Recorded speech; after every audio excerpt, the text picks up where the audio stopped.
Fala pessoal, meu nome é Jackson, eu sou o monitor da disciplina e eu vou estar conversando um pouco agora com vocês em relação à análise de dados cinéticos.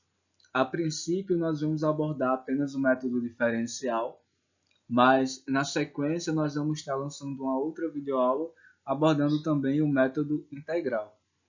Bom, esse aqui é o meu e-mail, então qualquer dúvida ou sugestão, vocês podem ficar à vontade para entrar em contato comigo. Bom, a velocidade de uma reação, ela depende de vários fatores, como por exemplo a temperatura, a própria natureza dos reagentes, a superfície de contato entre eles, a pressão, a presença de catalisadores.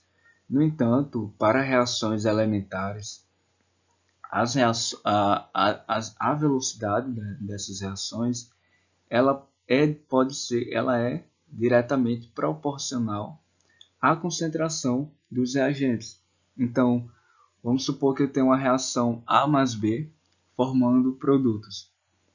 A lei de velocidade dessa reação pode ser do tipo R, que é diretamente proporcional à concentração do reagente A elevado ao expoente alfa, vezes a concentração de B elevado a um expoente beta. No entanto, quando a gente fala de proporcionalidade, a gente pode falar de igualdade. E para mim substituir esse sinal de proporcionalidade por um de igualdade, é preciso a gente adicionar uma constante de proporcionalidade. Essa constante ela é denominada de constante de velocidade, a qual ela não depende das concentrações, mas sim da temperatura da reação. Então, se eu tenho a mesma reação ocorrendo em temperaturas diferentes, essa constante ela vai apresentar diferentes valores.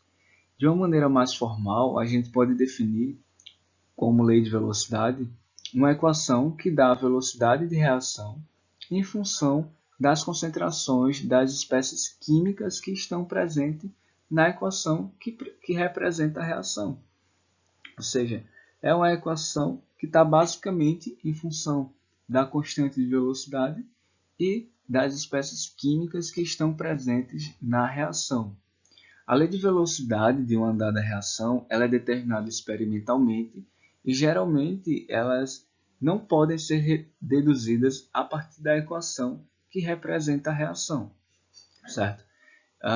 Aqui eu trouxe dois exemplos de uma reação elementar de primeira ordem em relação ao etano. Então é a reação de consumo, de decomposição do etano, onde ela vai ser igual à constante cinética vezes a concentração de etano elevado ao expoente 1, que está implícito aqui.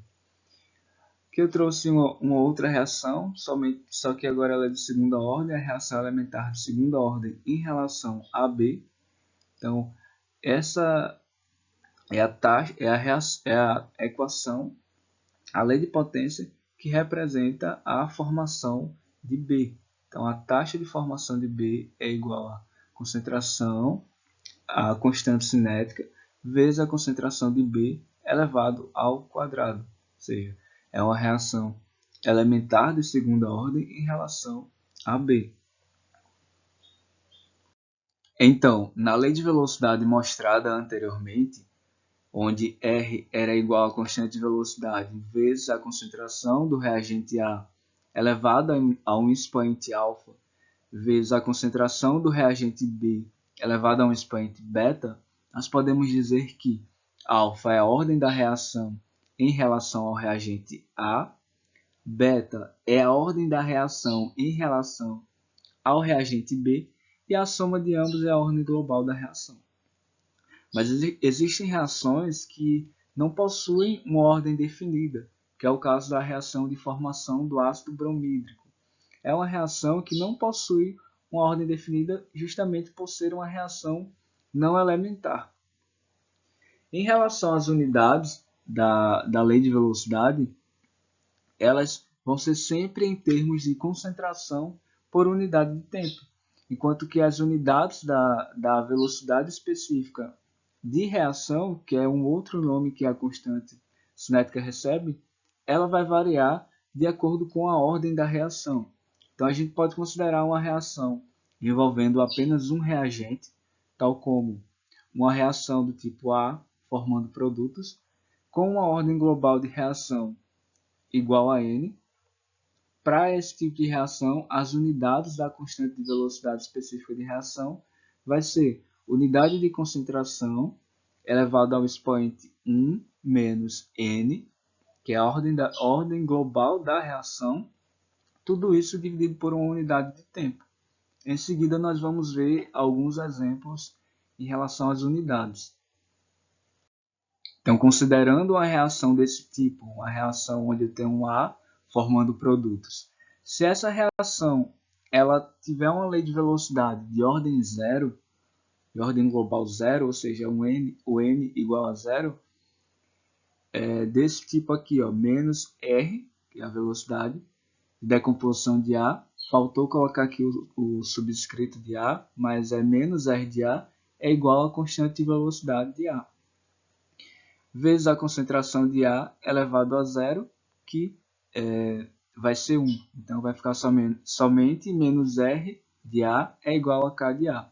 Qual vai ser a unidade dessa constante de velocidade?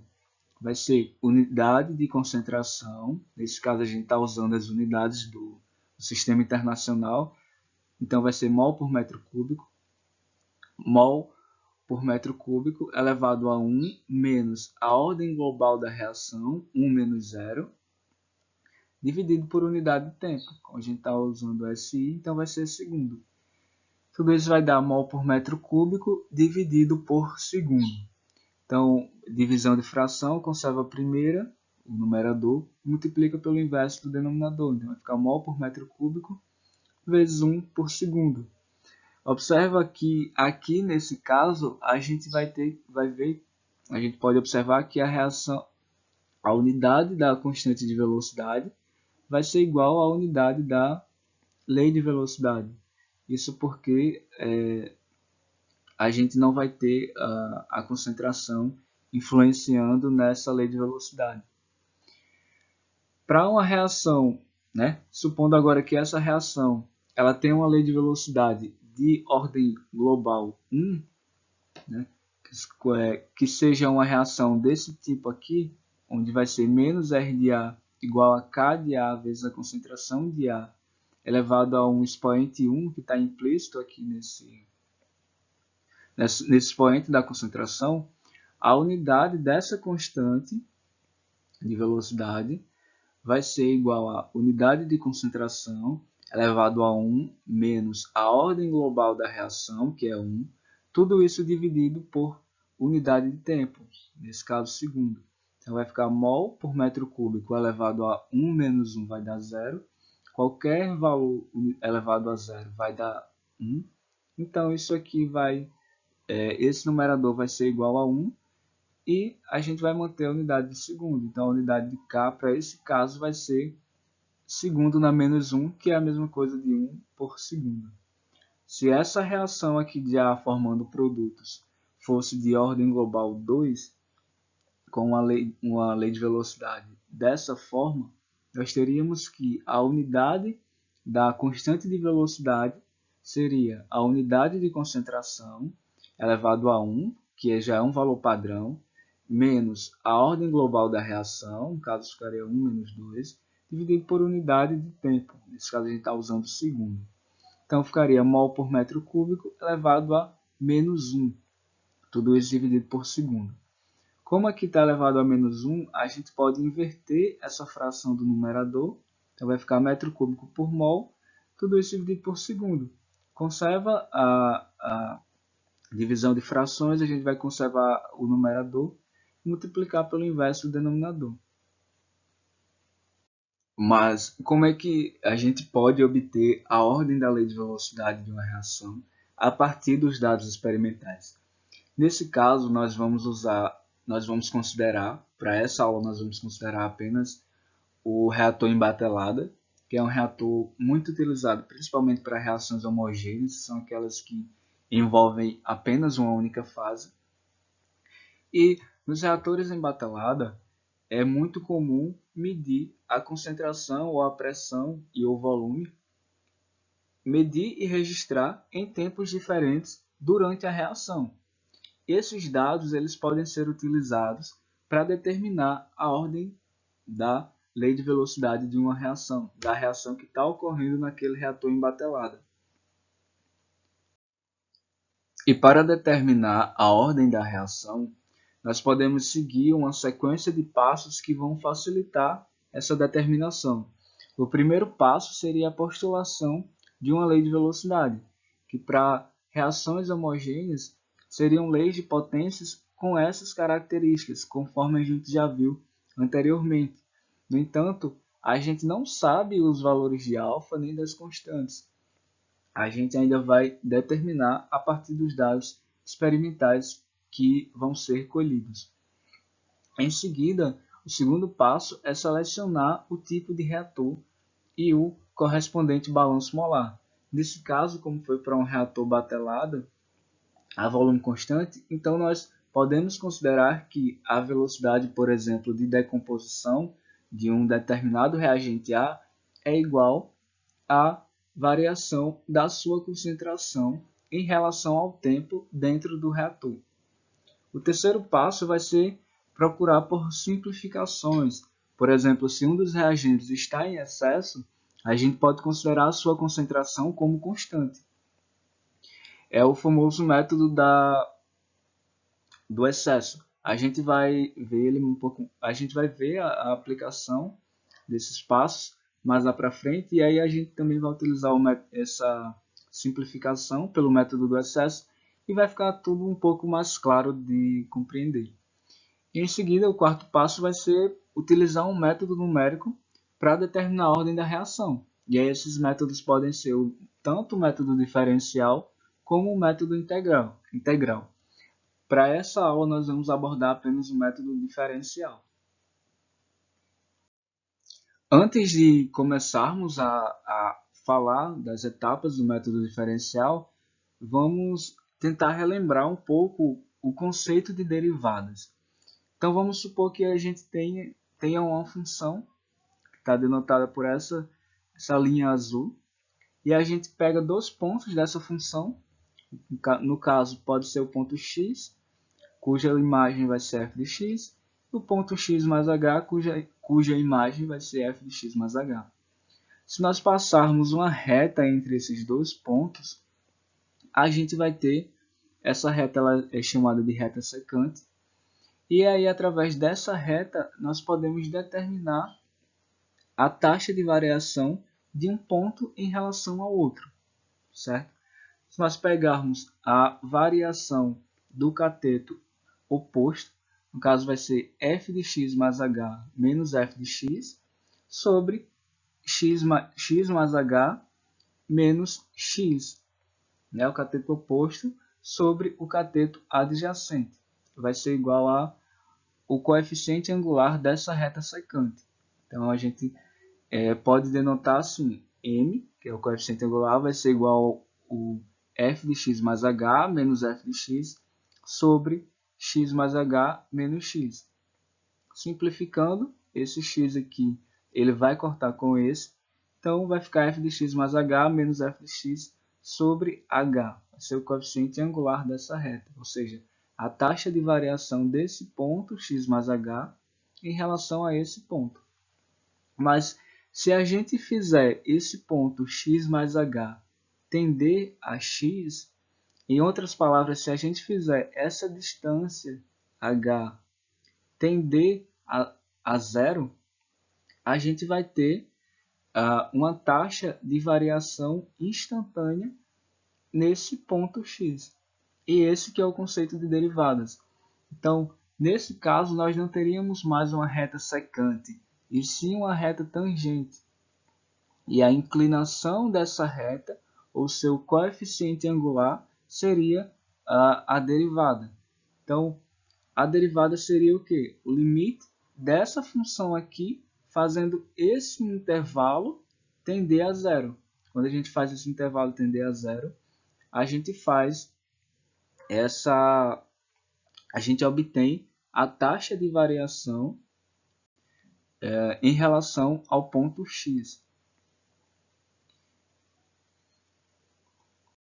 Então, para a gente determinar a ordem de uma reação utilizando o método diferencial, nós podemos seguir uma série de etapas.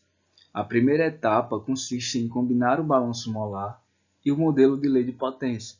Como a gente viu anteriormente, para um reator batelado a volume constante, a velocidade da reação ela pode ser igual à variação da concentração da espécie química em relação ao tempo. Então a gente pode substituir menos R de A por menos a variação da concentração de A em função do tempo. Então tudo isso vai ser igual à constante cinética A vezes a concentração de A elevado a um expoente alfa, que é a ordem da reação que nós queremos determinar. Então, em seguida, nós aplicamos o logaritmo natural em ambos os lados da equação. Então, eu vou ficar com ln de menos a variação da concentração de A em função do tempo é igual a ln da constante cinética mais alfa vezes ln da concentração de A. Para obter essa equação aqui, nós utilizamos algumas propriedades dos logaritmos, como a propriedade do produto, ou seja, o logaritmo de um produto é igual ao logaritmo da soma. Então, o logaritmo de K de A vezes o logaritmo da concentração de A é igual ao logaritmo de ln de K de A mais o logaritmo da concentração de A.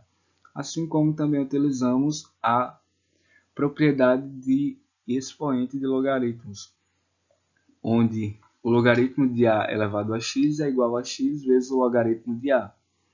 Então, a gente consegue observar nessa equação que nós obtemos que ela se assemelha à equação de uma reta, onde y é o valor de ln de menos a variação da concentração de A em relação ao tempo, b é o valor de ln da constante cinética, A, que é o coeficiente angular, é igual ao valor de alfa, que é a ordem da reação que nós queremos determinar, e x é o valor de ln de A. O próximo passo vai ser a gente determinar essa derivada que ela vai ser obtida a partir de dados de concentração e tempo. Ela pode ser obtida a partir desses dados e ela pode ser determinada de três formas distintas: por diferenciação gráfica, que é um dos métodos mais antigos, por formas de diferenciação numérica e pelo método polinomial. O método polinomial ele pode ser usado no Excel, pode ser usado no Polymath. Já as formas de diferenciação numérica são expressões matemáticas que já estão prontas, então a gente só faz substituir alguns valores. Para o exemplo que eu vou mostrar aqui posteriormente, eu utilizei as formas de diferenciação numérica, certo? Então, o próximo passo, depois que a gente determina essa variação da concentração de A no tempo, a partir dos dados de A versus o tempo, que foram coletados experimentalmente durante a reação no reator em batelada, a gente vai fazer um gráfico de Ln de menos a derivada da concentração de A em função do tempo, que é y, certo? Versus o ln de A, que é x. E esse gráfico ele vai nos fornecer uma reta, onde o coeficiente angular dessa reta, nesse caso aqui é o A, vai ser o alfa, né? Que é justamente a ordem da reação, e a velocidade específica da reação vai ser vai poder ser encontrada a partir do coeficiente linear dessa reta, né? Para a gente encontrar ela, basta retirar esse logaritmo aqui utilizando uma exponencial. Então, agora nós vamos ver uma aplicação do método diferencial para um reator batelado. Então, esse exemplo ele foi retirado do Fogler e ele diz o seguinte: foi conduzido em um reator batelada a 25 graus Celsius em uma solução de benzeno e piridina em excesso de metanol. E aí ele deu a concentração inicial de metanol. A piridina reage com HCl, que então precipita como hidrocloreto de piridina, tornando a reação irreversível.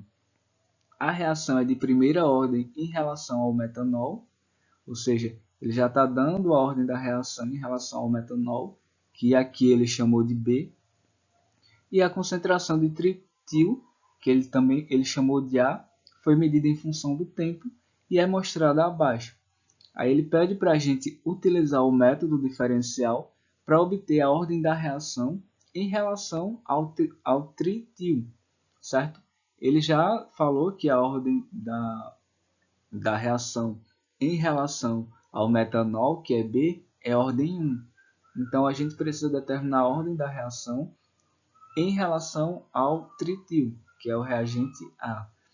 Além disso, ele também pediu para a gente determinar a constante específica da velocidade de reação. Para isso, ele deu esses dados experimentais, que foi dados de tempo, medidos em minuto, e dados de concentração de tritil. E para resolver esse exemplo, nós vamos usar os passos que foram mostrados anteriormente. O primeiro passo vai ser obter a expressão para a lei de velocidade. Nesse caso, a gente viu que o enunciado ele falou que a ordem da reação em relação ao reagente B, ao metanol, é igual a 1. Então, a expressão ela vai ter essa equação aqui, onde a gente vai precisar determinar apenas a ordem da reação em relação ao reagente A e a constante cinética. O segundo passo é considerar o método do excesso, pois foi dito que a concentração inicial de B ela é 10 vezes a concentração de A, de tal forma que mesmo que A seja totalmente consumido, ainda vai restar 90% de B. Então, consequentemente, a gente pode assumir a concentração de B como sendo uma constante. E aí o que a gente pode fazer? A gente pode unir a constante cinética com a concentração de B e chama ela de K', que vai ser uma pseudo constante de velocidade. Então, essa expressão ela se torna agora igual a K' vezes a concentração de A elevado a um expoente alfa. E aí nós vamos determinar K' e alfa. Então, o próximo passo, o terceiro passo, é combinar o balanço molar e o modelo de lei de potência. A gente viu que menos R de A, a velocidade de consumo de A, é igual à variação da sua concentração em função do tempo, em relação ao tempo. Tudo isso vai ser igual a K', que é a pseudo-constante de velocidade, vezes a concentração de A elevado ao expoente alfa, que é a ordem da reação em relação ao tritil, ou em relação a A. Então, tomando o logaritmo natural dos dois lados da equação obtida na etapa anterior, nós vamos obter uma equação que se assemelha à equação de uma reta. E aí, se a gente fizer um gráfico de ln de menos a variação da concentração de A em relação ao tempo, versus a concentração de ln de A, o coeficiente angular desse gráfico, da reta que vai ser fornecida por esse gráfico, vai ser igual à ordem da reação em relação ao cloreto de trifenilmetano, que foi denominado de A nessa questão. Então, o que a gente precisa fazer? A gente precisa agora determinar essa derivada, essa variação da concentração de A em relação ao tempo. O método que nós vamos utilizar aqui vai ser as fórmulas de diferenciação numérica, mas lembrando que existem outros métodos para determinar essa derivada.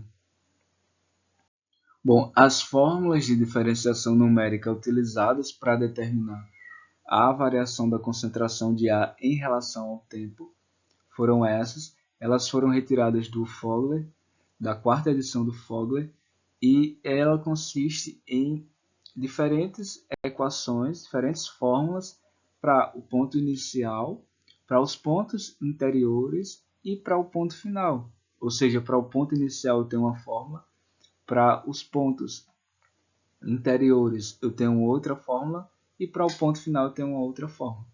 esse método, essas formas de diferenciação numérica, elas só podem ser utilizadas quando os dados experimentais relativos à variável independente eles estão igualmente espaçados. Então a gente viu lá que no exemplo que os dados de concentração e de tempo eles estão igualmente espaçados, ou seja, eles estão equidistantes. A fórmula para o ponto inicial consiste em a variação da concentração de A em relação ao tempo vai ser igual a menos 3 vezes a concentração de A no ponto inicial, mais 4 vezes a concentração de A no primeiro ponto, menos a concentração de A no segundo ponto. Tudo isso sobre 2 vezes a variação do tempo, que a gente viu que vai ser constante. Já para os pontos interiores, nós vamos utilizar essa forma, onde vai ser a variação do ponto da concentração de A em função do tempo em um determinado ponto, pode ser o ponto 1, ponto 2, 3, vai depender da quantidade de pontos que nós vamos coletar de dados experimentais, vai ser igual a 1 sobre 2 vezes a variação do tempo, vezes a concentração de A no ponto posterior, menos a concentração de A no ponto anterior. Então, no ponto posterior do ponto que eu estou medindo, menos a concentração de A no ponto anterior ao que eu estou medindo. Então, por exemplo, se eu quero a variação da concentração de A no ponto 3, eu vou pegar a variação da concentração de A no ponto 4, que é o ponto posterior ao que eu estou medindo, que é o 3, e a variação e a concentração de A, no ponto 2, que é o ponto anterior ao ponto que eu estou medindo. Já para o último ponto, nós vamos ter que a variação da concentração de A em função do tempo vai ser igual a 1 sobre 2 vezes a variação do tempo, vezes a concentração de A no ponto 3, menos 4 vezes a variação da 4 vezes a concentração de A no ponto 4, mais 3 vezes a concentração de A no ponto 5. Então, por exemplo, se o ponto final fosse o ponto 6, aí no caso seria 4, a concentração de A no ponto 4, menos 4 vezes a concentração de A no ponto 5, mais 3 vezes a concentração de A no ponto 6. Entendeu? Então, aplicando as formas de diferenciação numérica apresentadas no slide anterior, para os 6 pontos que foram fornecidos, certo? Então, a gente vai obter que a variação da concentração de A em função do tempo no ponto 0, no ponto inicial, vai ser igual a menos 3 vezes a concentração de A no ponto inicial, mais 4 vezes a concentração de A no primeiro ponto, menos a concentração de A no segundo ponto. Tudo isso sobre 2 vezes a variação do tempo. Resolvendo essa expressão aqui, nós vamos ter que essa variação vai ser igual a menos 0,000286 mol por decímetro cúbico vezes minuto. Para o ponto 1, nós vamos utilizar uma outra expressão, onde vai ser 1 sobre 2 vezes a variação do tempo, vezes a concentração do reagente no ponto 2, menos a concentração do reagente no ponto 0, ponto inicial. Então, observa que aqui, por exemplo, nós queremos a variação da concentração de A no ponto 1. Então, aqui nessa expressão que está dentro dos parênteses, nós vamos pegar o ponto posterior ao ponto 1, que é o ponto 2, menos o ponto anterior ao ponto 1, que é o ponto 0. Para as próximas equações é o mesmo raciocínio. Ele só vai mudar para o ponto final. Para o ponto final nós vamos ter uma outra forma.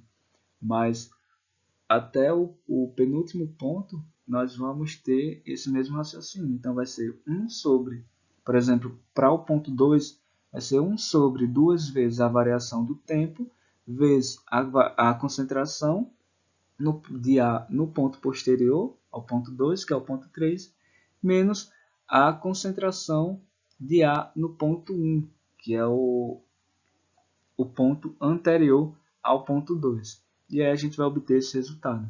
E aí, aplicando essas fórmulas, nós vamos obter os pontos interiores, o ponto inicial e os pontos interiores.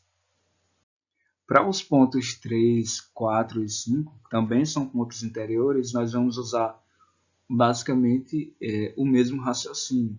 Então, a gente vai pegar o ponto, supondo no ponto 3, nós vamos pegar o ponto 4, a concentração de A no ponto 4, menos a concentração de A no ponto 2, que é o ponto posterior ao ponto 3 e o ponto anterior ao ponto 3. E tudo isso a gente vai dividir por 2 vezes a variação do tempo. Aplicando esse mesmo raciocínio para o ponto 4 e 5, nós vamos obter esses resultados. Então, aplicando as formas de diferenciação numérica para o ponto final, a gente já viu que ela vai ter uma expressão diferente, vai ser 1 sobre 2 vezes a variação do tempo, vezes a concentração do reagente A no ponto 4, menos 4 vezes a concentração do ponto A, a concentração de A, no ponto 5, mais 3 vezes a concentração de A no ponto 6, que é o ponto final. Então, para o ponto final, a gente vai pegar o antepenúltimo, o penúltimo e o último ponto. E aí a gente vai obter esse resultado. E aí o próximo passo, que é o passo 6, vai ser justamente calcular o ln dessa derivada, dessa variação da concentração de A em função do tempo, mas é ln de menos a variação dessa concentração de A em função do tempo. E a gente também vai calcular o ln da concentração de A, porque a concentração de A ela já foi fornecida no próprio enunciado, a gente só precisou determinar a variação da concentração de A em função do tempo. E a gente calcula ln de menos esse resultado.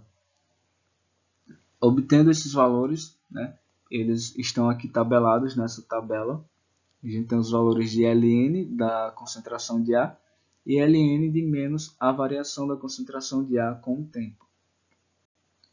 Então, o próximo passo vai ser justamente plotar o gráfico de ln dessa variação da concentração em função do tempo, de ln de menos essa variação versus ln da concentração de A.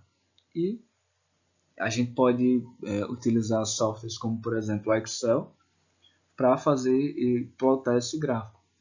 Ao plotar esse gráfico, a gente adiciona uma linha de tendência, pede para o software mostrar a equação da reta e também o valor de R quadrado. Esse valor de R quadrado ele mostra o quanto que os dados, o quanto os dados estão ajustados à linha de tendência, né? Quanto mais próximo de 1, melhor. Como a gente viu anteriormente, o coeficiente angular dessa reta vai ser a ordem da reação. Então, o coeficiente angular dessa reta foi 1,99, que pode ser aproximado para 2. E o coeficiente linear da reta foi 2,092. Então, o alfa, que é a ordem da reação, vai ser 1,99, que é aproximadamente 2. Essa é a ordem da reação em relação ao tritio, que é o reagente A. Já o coeficiente linear dessa reta, que é o ln de K', que é a pseudo-constante de velocidade,